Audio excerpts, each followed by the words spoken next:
Hi, and good morning, everybody.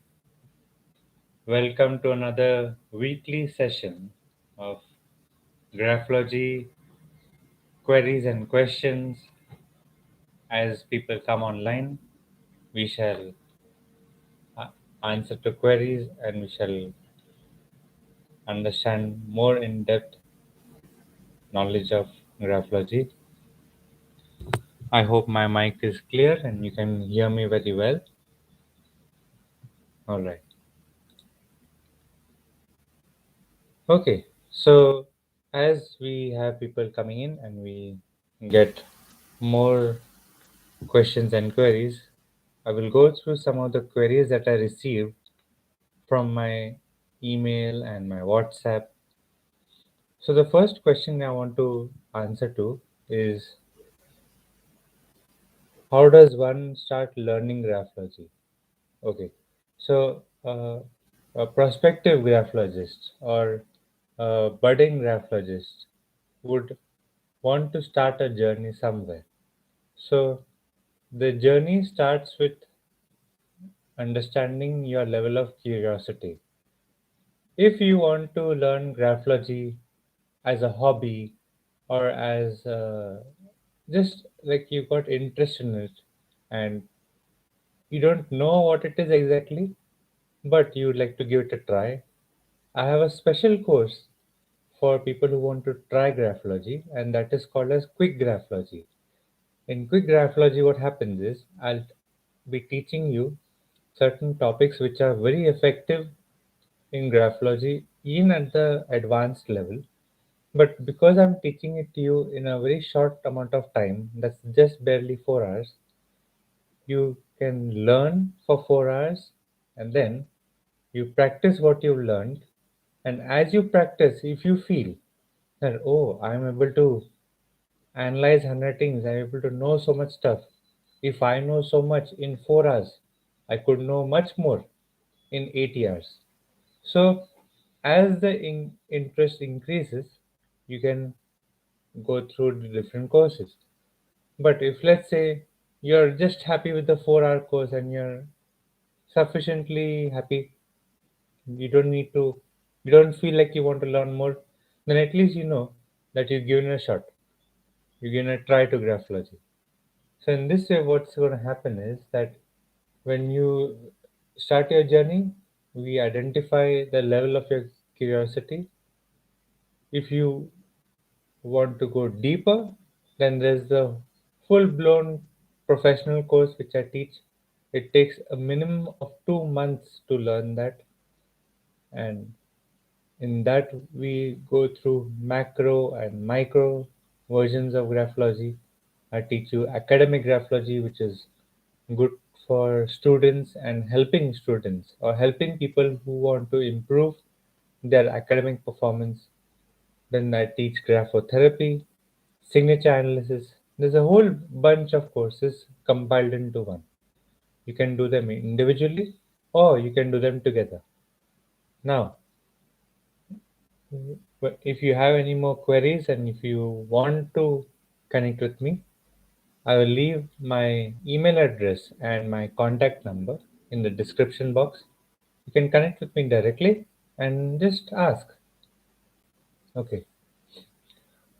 Normally, when a person approaches graphology or they want to know more about it, it's normally triggered with an experience of handwriting analysis.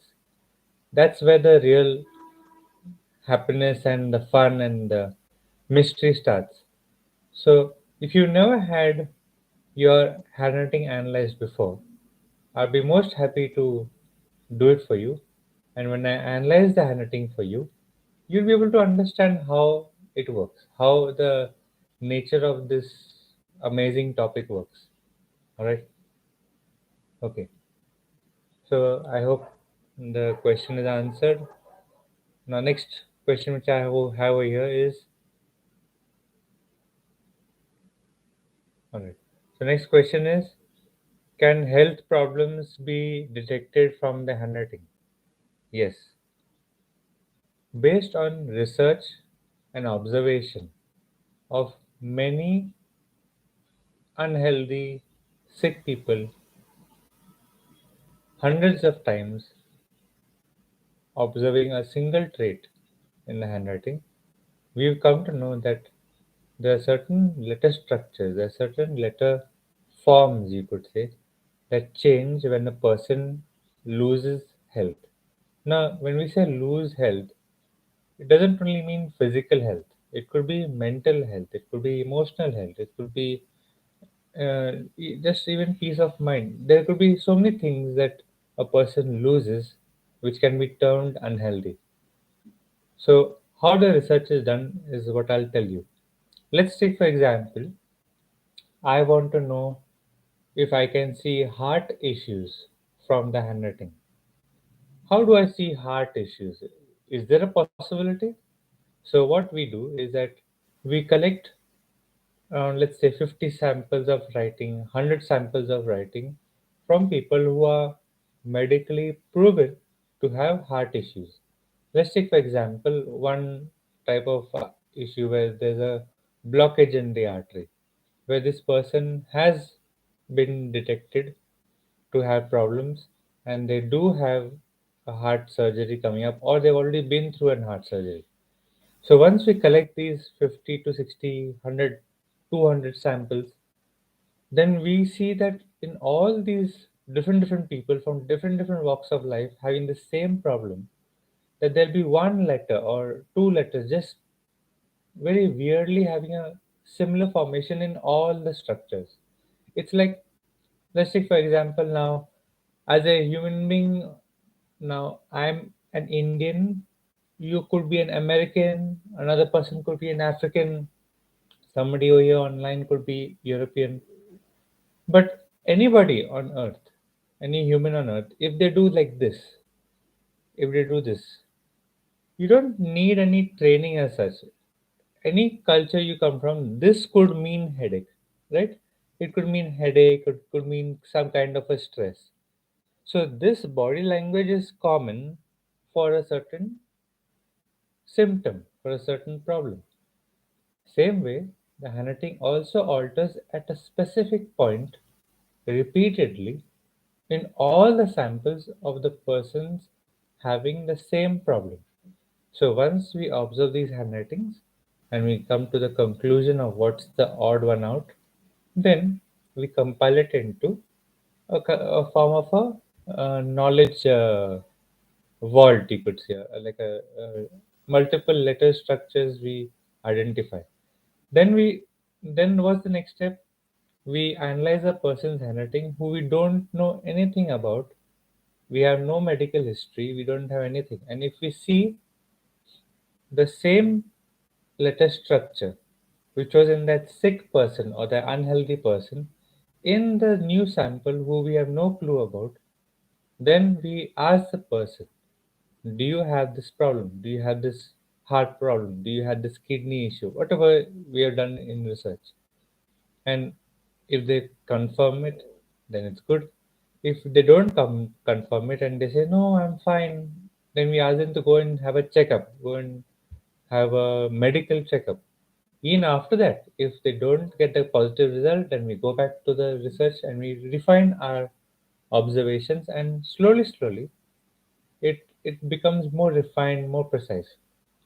So until now, there are at least around 12 to 13 letter structures in the English alphabet that we have identified to show health issues. So, if you'd like to study this and you'd like to know more about it, you can join me for the courses and then I can show you how you can detect health issues from the handwriting. Now, of course, the amount of research pending and the amount of problems that the human beings face is tremendous. But what we have focused on is the major, most commonly and most, let's say, rather hurtful problems and of ill health. So, if let's say you want to know something about your health from the handwriting, just send it across.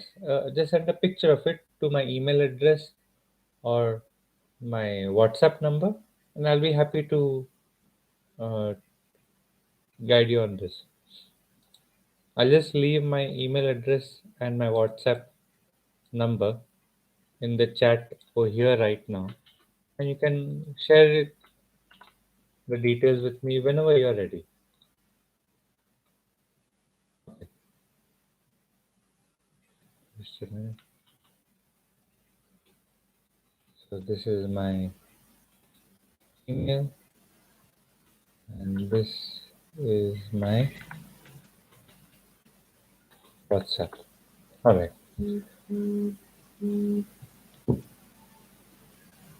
So now the next thing is now we've got another question here.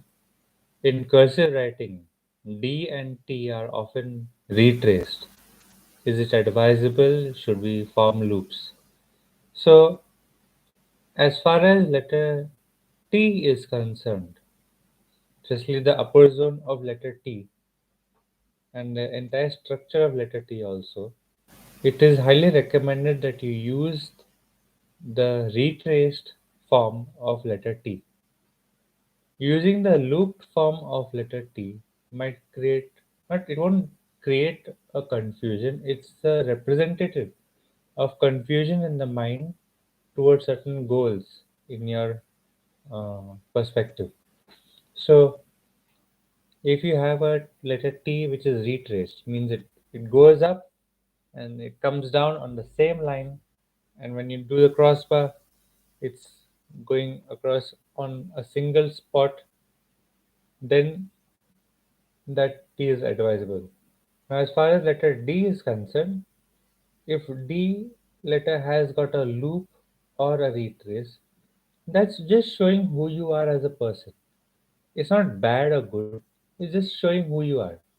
Now, let's take for example letter D structure. If it is retraced, means you draw the D and you go up and you go down, and this up and down motion is retraced. It's on one, oh, it's overlapping each other. Then that is showing a mindset that this person likes to be a bit more disciplined and obedient. They do as they're told. They, their food preferences are very much pre-customized and understood. Like they don't want to change that much. So on one hand, they are obedient and they can be set on a path which they'll focus and stay on. But of course, then they miss out on creativity. If a letter D letter structure has a loop when it goes up and down, there's a kind of a circle, not circular but ovalish, elliptical form. Then that letter D shows open-mindedness and a desire to try new things and uh, try to experiment with new things. So of course, obedience goes down a bit. But then if you want a more creative life, you want a more slightly more fun life, then a D with a loop would be slightly better. Of course, now if the loop is overdone and the loop looks too big and fat and it just looks awkward, then of course you're on the wrong path anyway. Okay, so I hope that answers the question. Next question is please tell me about the people who write F's, lower stroke on the left side, and take it right in an upward side in cursive. Okay, so I'll just draw the structure of the letter which you're trying to express here online. If you can send me a picture, it would be great on my WhatsApp, but I'll just try to draw the letter structure which you're trying to ask the query for. Letter F is a very unique letter in the English alphabet because it's one of the letters that deal with all the zones in the English alphabet. All the zones. So if you have a F that's like this, okay, an F which goes to the left and goes out. These people like to complete work or they like to go through the entire process of work in a flow. Like from planning to execution to results, for them, flow is very important. So if they maintain momentum of the work that they do, they have a higher chances of success. But if in case they are not able to maintain momentum and they take breaks or they are not able to have that smooth flow of thought, then they feel a bit disrupted. So this person, let's say this person, they are studying for an exam and they're trying to prepare. Once they start studying, once they start focusing on their activity of revision or whatever they try to do, they like to complete that entire process and then get up. Okay. If in the middle somebody says, "Come on, go have your breakfast, go eat something, oh, just let's go out here, just do this," then they get irritated. They don't want that break. They want that consistent work. Like once they start watching the movie, they want to watch it through and through, all till the end, and not take a break. So for these people who got this kind of a F, the commercial break or the loo break during the movie is a bit annoying.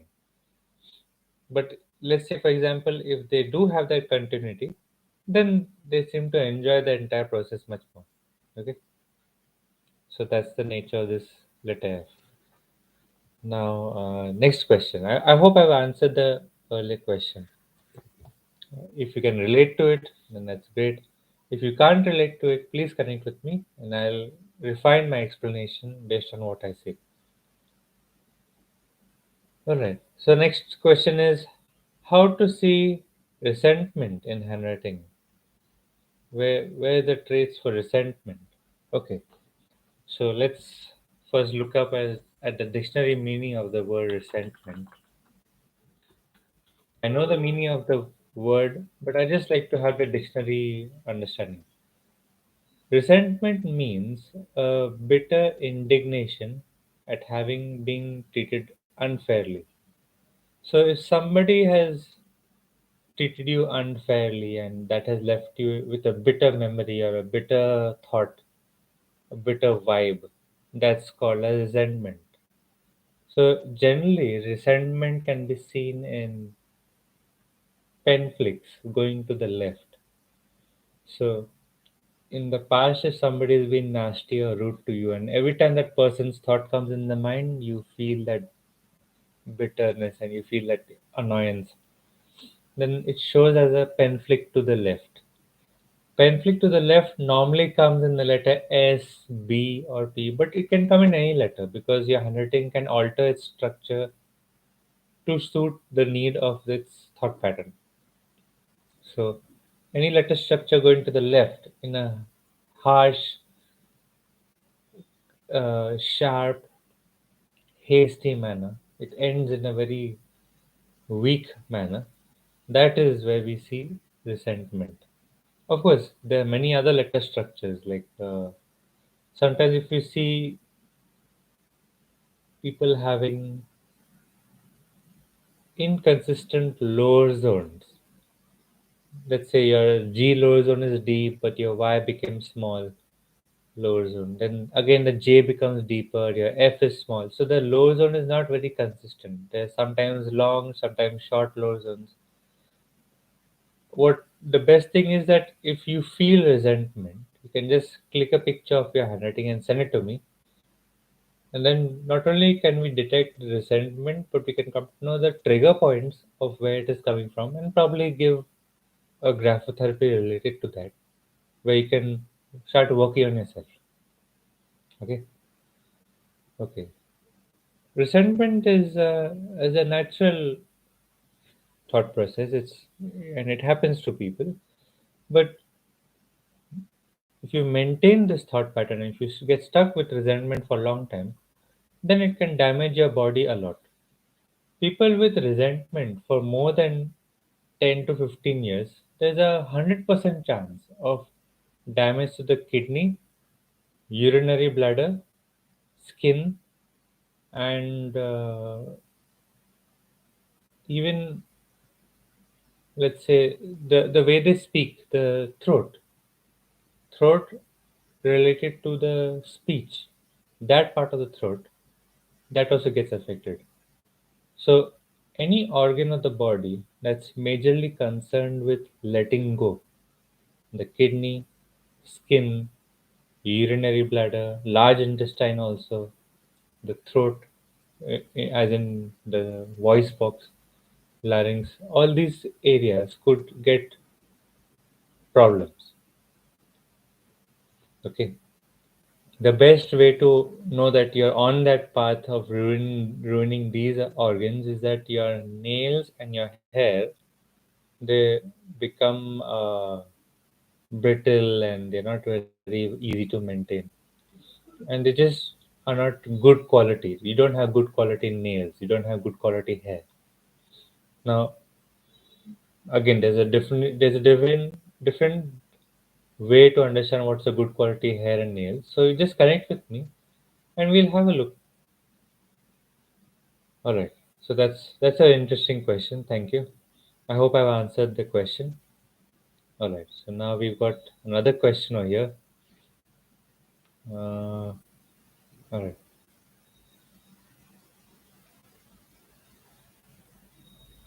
Okay. So another question here is, how do we let go of resentment? Well, first of all, resentment. The nature of resentment, if you think of it, it's almost like a sticky thing. It's like a sticky chewing gum. Okay.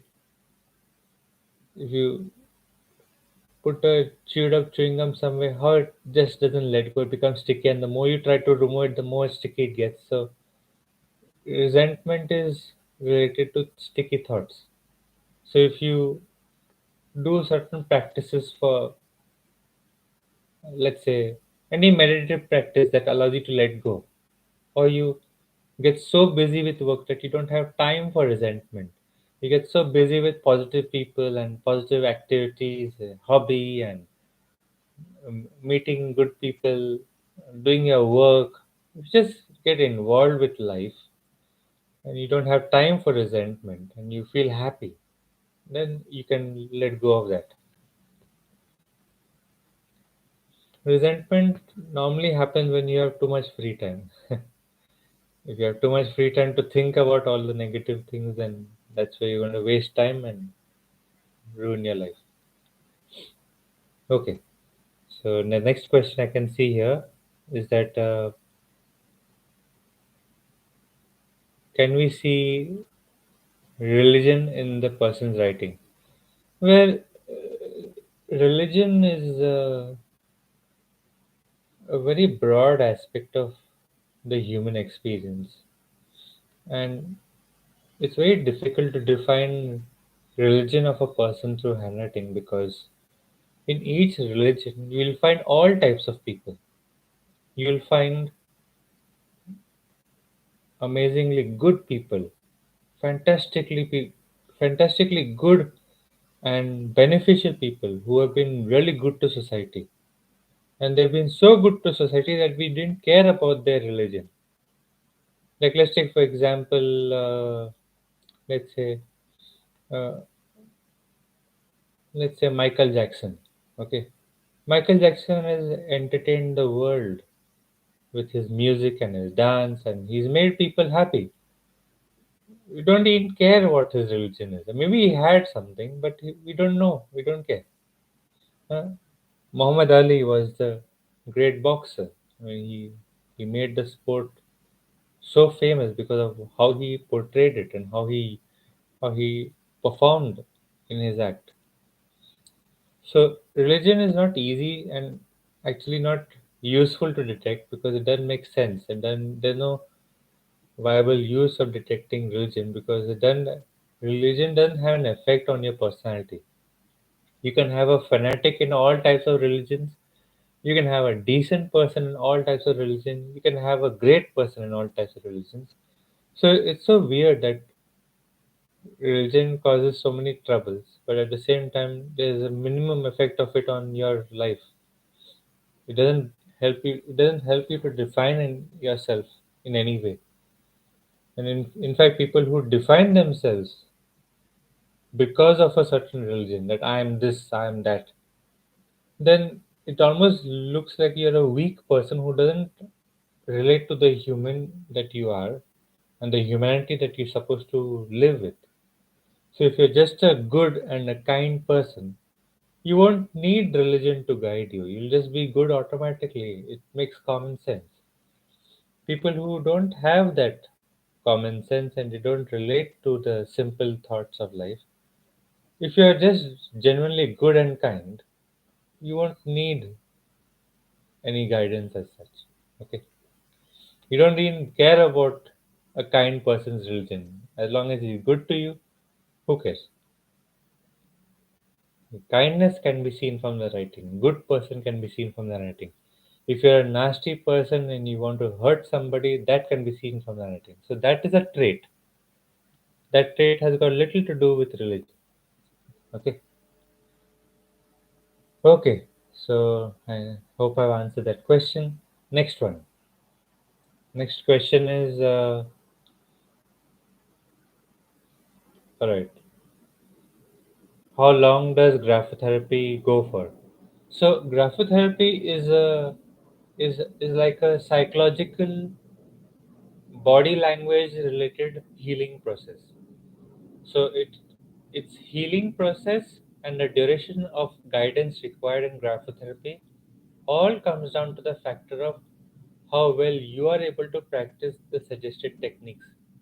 Whoever provides graphotherapy for you, whichever the graphologist is, just make sure that your practice should be aligned well with the suggested techniques. If your practice is good, within 3 weeks you should see results of graphotherapy.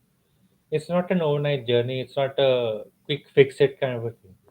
You're trying to change a part of you which has been with you for many, many years and decades for some people. So it won't change overnight. But yes, if you practice well, 3 weeks is where we start to see the changes, and within 3 months to 4 months, the personality starts to really change and the character shifts. Let's say around 6 to 9 months down the line of consistent practice, the person is almost unrecognizable. Like I have had this effect for myself also. There's a point of time in my life where I was a constant failure, consistent at failing, especially in academics. I have failed and done miserably in academics for many, many years. School and higher secondary, you name it. I've done blunders everywhere in all subjects. But as I learned graphology and as I started doing the graphotherapy for myself, I saw within, let's say, 4 months or 5 months of consistent practice, I was able to completely change over a new leaf. And after that, I never went below first class distinction marks or grades in my exams. I enjoyed my academics throughout my college graduation. And I've got report cards to show it also. So if you'd like to have proof of my journey of academics, of where I went down and where I went up, and you can see the difference, you can see that the graph therapy works. But yes, you need to be consistent. Like any healing process. If you have the medicine regularly, the healing will happen. If you do the exercise regularly, your body will be fit. If you do the graphotherapy regularly, then you're going to be on a good path. So, how much time does it take? Minimum 3 weeks to 3 months. You require consistent practice. Yeah, once you get that practice and hang of it, then it becomes a part of your lifestyle. It's not stopped, it just becomes a part of your lifestyle.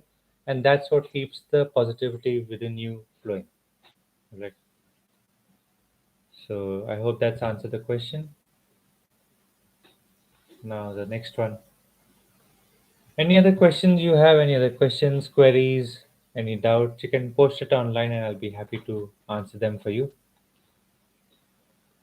Okay, so I have another question here. How important is a good signature for a person?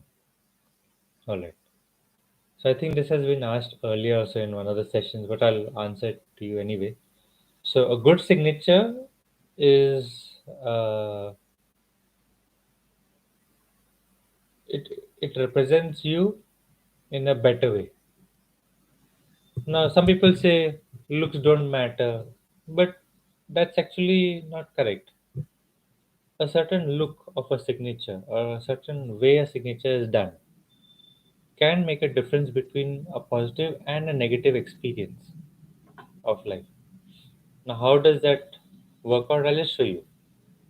A signature represents you, right? In fact, it represents you on very important documents. Your property papers, your bank papers, your certificates, they've all got your signature. So if you are not represented well on those important documents, then you're missing out on a very important part of life. Let's say, for example, I've got this clean, brand new handkerchief for you. If I was a salesperson trying to sell you this handkerchief, see how I'm presenting it to you. It's well folded, square, and it looks nice, right? What it is a handkerchief. How it is it's well neatly folded. But if the same handkerchief in front of you, you can see it's clean and nice. If I do like this and I say, okay, here, pay me $5, take the handkerchief and go. You think you're going to pay for this, even though you know that this handkerchief is fresh and clean. When you open it up, it's going to be used like normal, but yet it doesn't look good, so you get put off from taking it.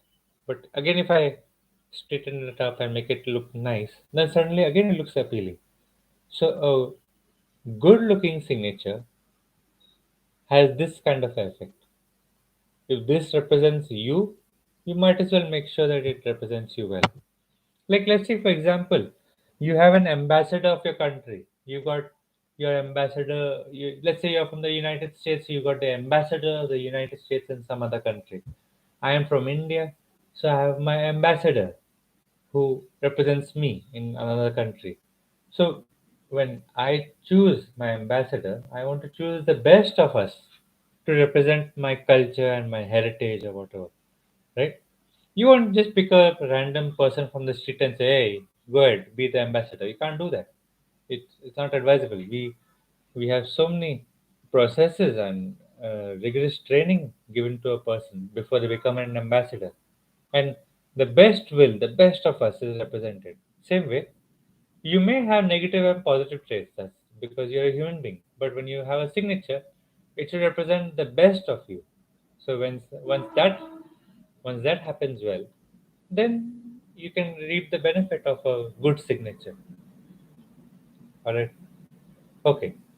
So I hope that has answered the question of a signature. Next question is, how can one see kindness? Okay, how can one see kindness in handwriting? First of all, uh,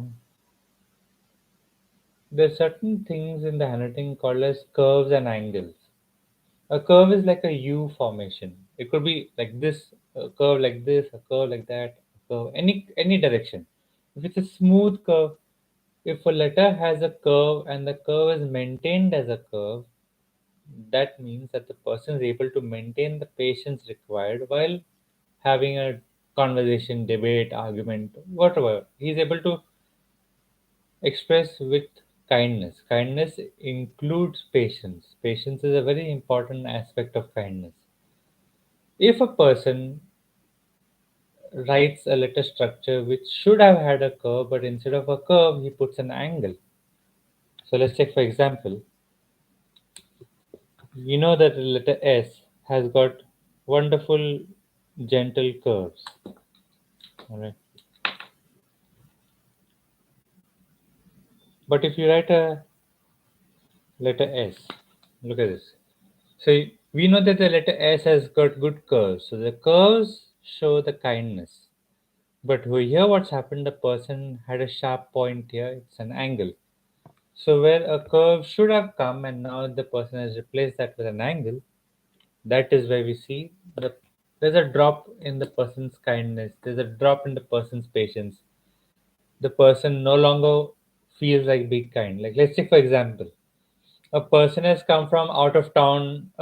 He doesn't know anything about the local map or the culture. He doesn't know how to go about things, and he's asking a stranger, "How do I reach the railway station? How do I reach the airport?" Where do I get my cab? Where do I eat food? Now, the stranger, if he is kind enough, he has the patience to stop whatever he's doing and answer the question. That's kindness. You had the patience. But if he's not got the patience and like, huh, I don't have time, go ask somebody else. I don't know. So he's lacking the patience, and that's where the kindness drops. So, of course, there are many aspects of being kind. There are many different aspects of showing this kind of behavior. But ideally, when a person makes too many angles in the writing, we normally expect less kindness from them. Very jagged writing, very sharp, harsh writing. Like I won't mention it directly, but there are certain uh, top people in the government who had signatures which had very sharp angles. So if you see their interviews, if you see the way they talk, you don't feel the kindness in their voice. You don't feel the gentleness. You can just see that they're just too upfront and they don't have time to answer questions and they're just very careless with how they express things. So if you check out celebrity interviews or any famous person's interview and by chance you see they are hunting sample and if they got too much angles, you can see that kindness is going to be difficult for them or just a fake portrayal of good being good. Okay, so next one is what can you tell about lowercase letter p and what does it mean when it's distorted or being oversized compared to the other letters around? So, letter p, as I've explained in one of my videos, I got a letter p video on my YouTube channel. Letter p represents how the body how the body remembers body language or a certain movement set. Let's take, for example, you're a woman who loves cooking. You've been cooking in your home kitchen since many, many years. So, the reason why the woman feels comfortable in her own kitchen is because she knows where her stuff is and she doesn't have to think about it. She wants to take out a bowl of rice to cook. She knows directly where to go, take the rice, and be done with it. If she wants some salt to put in the food, immediately her hand just goes to the salt, takes it, and she uses it. When the same woman who's good at cooking goes to a new kitchen or a different house to cook, she knows the recipe, she knows how to cook, but she feels slightly uncomfortable because of the lack of the body language is not able to be maintained because the things are in a different position. So letter P represents that body language, memory, that body language recall.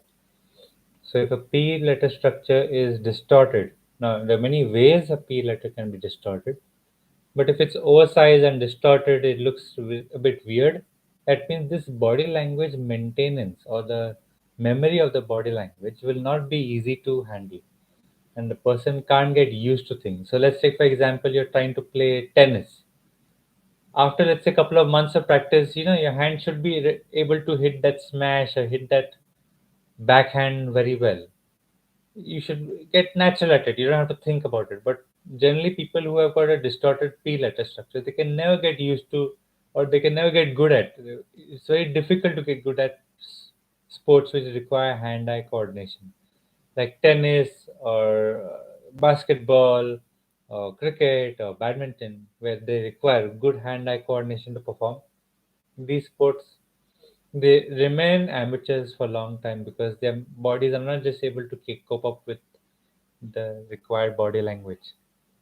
So you can check out your history of experience with sports. Check out your history of experience with hand-eye coordinating activities, even driving for that matter. So if you got a distorted letter P, these activities are going to mm, be of low quality. Generally, if I happen to see a person's letter P structure and I know I'm going to go for a drive with them, it's very directly visible. Their driving style and the letter P structure is very easily visible. If I'm going for a gym workout, and in a gym you need to have good form, you need to have good posture when you work out. If you don't have good posture, it can break your body. So a good body language is required. A repetitive good body language is required. So if you have a distorted letter P, it's very easily seen in the gym that you make a mess of your exercise routine. All right. So next one. Next question. I hope I've answered that question. Next is please tell about people who write the letter I dots very big. Oh, okay. So some people write the I letter dot like a circle. They make it really huge. So they make the I, and then instead of just putting a spot like a dot, they make a big circle. So the dot of the I represents mindfulness. Okay, like you're doing an activity, but you're paying attention. Let's take for example, if I'm eating food and I just grab the food like that and I shove it in my mouth, I'm eating it, but it doesn't look nice. You're not paying attention. But if I eat food gently with a spoon and I take it slowly, then that represents that mindfulness. It shows that poise. Now, if the dot is expanded, it looks big. That means not only do they want to maintain that poise and that composure and that presence of mind, but they want to highlight that aspect of them. So this is normally seen in children. Like if the child eats the food well and finishes the food properly, you know how they go to the mother and say, "See, I finished my food," and then they're waiting for that compliment. "Oh, good boy or good girl, you finished your food. I'm so happy. You're a big girl. You're a big boy." So the child feels, "Wow, I did something good, and people recognize me for that." The child plays with his toys, and then after he's finished playing, he puts it away, and then tells his mama, "See, I cleaned the room. It's not messy." So then the child is waiting for that acknowledgement and the happiness of the parent. Now it seems that if children do this thing, then it's okay. Oh, so cute. It's all right. But then if an adult does that, sometimes it can become a bit annoying. Like if I constantly ask y'all, "Is my lecture okay? Have I done a good lecture?" Maybe once in a while, if I ask, that's fine. Okay. Sometimes I ask, "Is my voice okay? Are you able to see me correctly? Are you able to understand my questions and answers correctly?" Then it's once in a while asking, it's okay. But then if every 5 minutes I'm saying, "I hope you can hear me. I hope I've answered the question," then it becomes a bit annoying, and then you feel like, okay, it's a bit childish. So a big dot on the I is, the bigger it gets, the more childish. Not in a negative way, but yes, it can be a bit annoying. All right. So next is what graphotherapy stroke can help in time management and punctuality. Okay. So first of all, if you're doing graphotherapy in the written format, just make sure that writing is a part of your lifestyle. So if you're a student who writes very often, or you're a teacher who writes very often, or any professional who writes very often, then uh, making changes in the writing can make a change. So if you want better time management and better punctuality, try this written graphotherapy technique. So let's say you're writing a big word, okay, and then there's I's and T's coming in this word. So some people, what they do is that they write the entire word. Like let's say the word initially. It's quite a long word initially. So they write INITIALLY. So they write the whole word and then they come back to put the dots and the lines. So generally, people who do this, sometimes they have a problem with punctuality. So what you can do is that when you're writing the word initially, immediately put the dot after the I. Like you have to break the connections. Yes, your handwriting might get a bit disconnected. It won't be as smooth as cursive. But you need to have a break put that dot and then continue to the next letter. You wrote the letter T, put the line and then continue to the next letter. So that might improve, that might help to improve your punctuality and your ability to maintain time very well. There are many other techniques, but it's normally customized based on the writing. So if you can send in your handwriting sample, we can come to the reason why you have a problem with time management and punctuality. Then we can refine the graphotherapy and give you. But the earlier one, which I explained to you right now, is what I normally tell people to do, and we've seen visible change in the way they perceive punctuality. Okay, I hope that has answered the question. The next one is what's the handwriting traits of someone who is a visionary? Oh, visionary is a very powerful and quite a unique trait for a person. Let's check out the dictionary meaning of the word visionary. So, a visionary is thinking about or planning the future with imagination and wisdom. Wisdom means like a foresight, there's a requirement. A visionary has foreseen a certain problem in the future that he's preparing to solve, and when the time comes and the problem comes in, he's able to solve that, and then he becomes a great visionary. So, for a great visionary, you need to have discipline. If you have a visionary thoughts in your mind and you don't do anything to cater to that vision, then you're good for nothing. You're useless. So discipline and real time consistent activity is required. Now, what traits can show that? That shows in the line spacing, that shows in the word spacing. It shows how consistently you're able to maintain the middle zone. It shows how well you're able to close your O letter structure, your A letter structure, close loop structures, disciplined structures where you have consistent slant. So there are multiple traits that combine into one to show a visionary. Okay. So if by chance, if you consider yourself a visionary and you're on that path of doing something good, it doesn't have to be big and famous. You can do your own stuff in your own community, do your own stuff which is going to be helpful for many people in your own way. Okay. Maybe let's say you're a vegetable seller and you had a vision of buying a food truck or a tempo or something to deliver food to the person's home directly. It could be something as small as that, something not too great. It can be small, but it makes a difference to somebody. So that is where you can send me a sample of writing and we can see the visionary in you. Let's see if we can find it out. Okay. Everybody is a visionary. You could be you could be a mother, father of your family, and you could be a visionary for your child. Just two people you're taking care of. You take care of their education, you take care of their character. You make them grow up to be good human beings. That's enough of a visionary to be. Okay. Good parenting is equal to good visionary. It's the same mindset. All right. Next question. I hope I've answered the earlier ones. So next is what are the traits for conservatism? Oh, no, that's interesting. So if you're extremely conservative, if you're extremely orthodox, that's where you see the writing being extremely rigid, where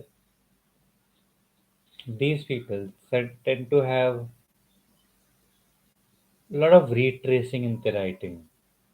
The letter D, the letter F, the letter H, whatever opposons they have. Okay, just a minute. Whatever uh, upper zones they have and the lower zones they have, there's a lot of retracing. So if there's too much retracing in the writing, then that shows a lot of orthodox mindset. And if the person is not able to manage their open-mindedness well, then that can be seen as a retracing. Retracing as a letter trait or a letter function is not bad in its own way, but if it's repeated too many times, like especially in the letter R is supposed to have a loop, but if a person has a retraced R, okay, I'll just draw it and I'll show you all. A retraced R is a very important sign for conservatism. These people find very difficult to be open-minded and creative and just have fun with life. Okay. So let's take, for example, this is a certain letter R, and you got this kind of a formation happening up. So this person is going to be conservative. So you have letter D, which has got a slight loop, and then you have a D, which has got a retrace. So now that you see the loop in the letter D, and this is open-mindedness, and this is retrace. This is conservative. Now all these letter D's and R's are not conservative. It's just that when many letters tend to have retracing, that's when it becomes orthodox. In certain scenarios or in certain parts of the society, being orthodox can probably be good for you. But in many situations, especially if you're traveling, being orthodox can be a problem because then you can't adapt to situations, and then you try to take your culture wherever you go, and that can be a bit annoying. So adaptability and the ability to uh, work with different mindsets is very important. Okay, so just a minute.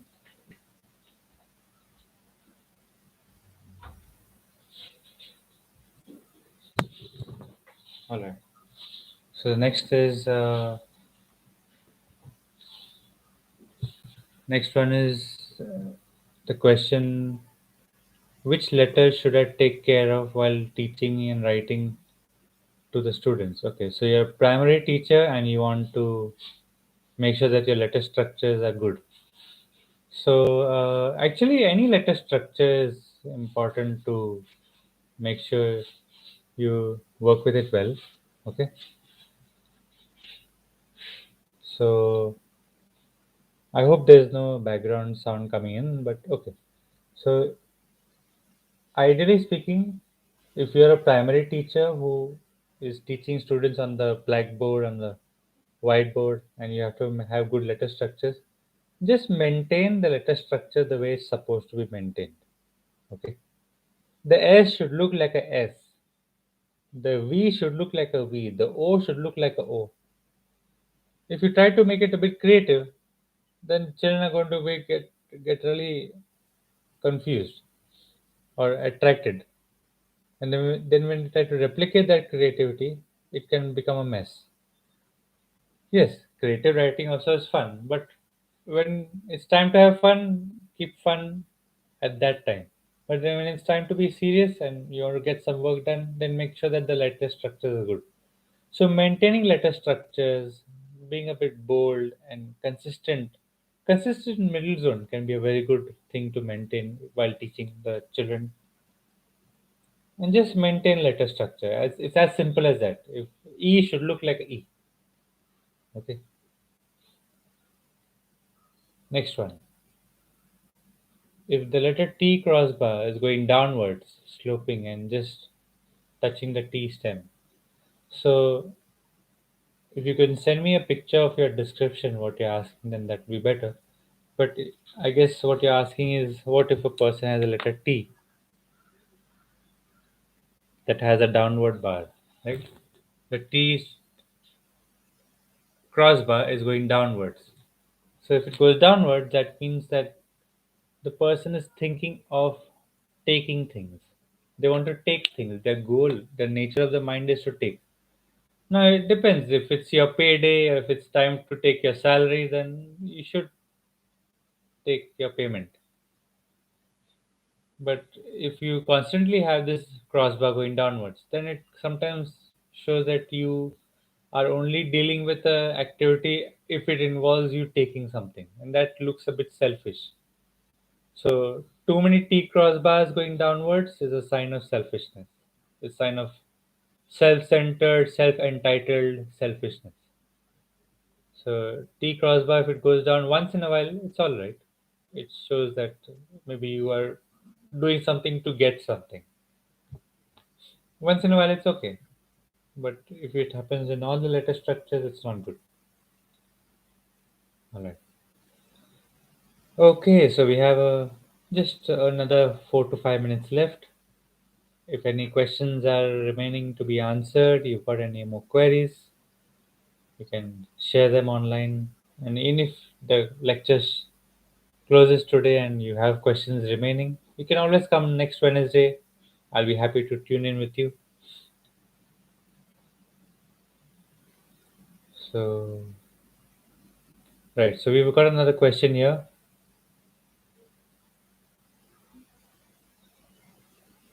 How do we avoid? Okay, so how do we avoid losing concentration or focus? I think this question has been asked earlier also. So, concentration and focus. Let's say if a student can't concentrate or focus on studies, or a person supposed to do their job but they can't focus on it well. Or let's say you've got certain tasks you want to do but you're getting distracted. This happens normally because of lack of interest, or the reason why you're doing something, that why reason is weak. So if the hunger in you to do that thing is weak, the why reason is weak, the interest is weak, concentration and focus is going to be very difficult. When the child finds it difficult to study a subject and he can't pay attention, it's because he doesn't know why he's doing it. You put the television on and he's watching cartoons and uh, movies for hours and ever, and he's not losing focus. That's because it's interesting. Now if you compare a boring textbook to a movie, naturally the child is going to gravitate to a movie. So what you could do is that, let's say the child finds science boring. Let's say science as a subject is very interesting, your life runs because of it comfortably. But if the child is not able to enjoy that science, so let's say for example he doesn't like that physics, he doesn't like that chemistry, show him a video of chemistry, show him the video of the topic of what he finds bored. That boredom factor, if he's not able to uh, find the use of it, he show a video of it. And if it sparks interest, that interest will make the child study more. In fact, study is not going to be a task for the child anymore. Now it's going to be just, I want to pick up my books myself and I want to study it. Okay. So generating interest is very important. All right. So I've received a query of a letter T structure. Thank you for sharing the letter T structure. I'll just write it down and I'll share it with everybody. So there's a T structure which is drawn on here, and it looks somewhat like this. So this is a T stem, and this line is the crossbar. It almost looks like a oddly shaped Y. So this shows that this person has got a desire to take. The goal is to take because of crossbar going downwards, and it's mostly something to do with the past. It's got nothing to do with the future. Normally, something to do with the past. So, if, for example, let's say you did some shopping at a local grocery store and the person didn't have the correct change. So the next time he says, come back next time and I'll give you the change which I have to give you. So he's going back to the shop only to take that change, or only to take that pending money which he has to take. He's not going to buy anything. He's not going to sell anything. He just wants that pending money.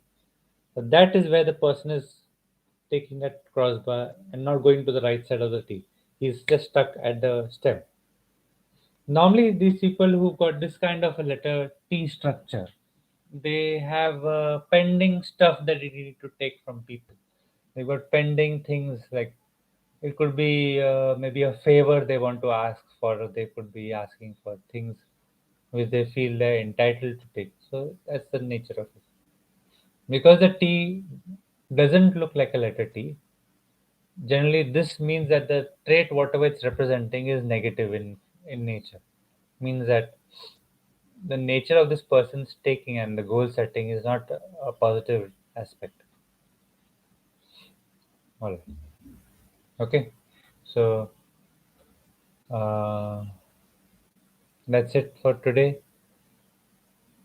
We finished our 1 hour session. Thank you very much for the lovely questions and queries. Today's session has been quite interesting and really fun for me. We've got this last question here.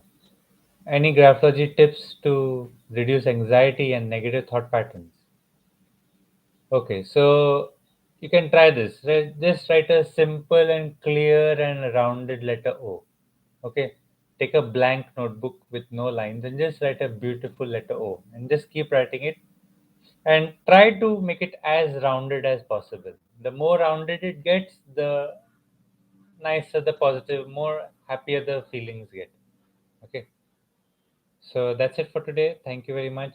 We are done with our 1 hour session. More queries and questions next Wednesday. I'll be happy to meet you again. Thank you very much and good day to you all.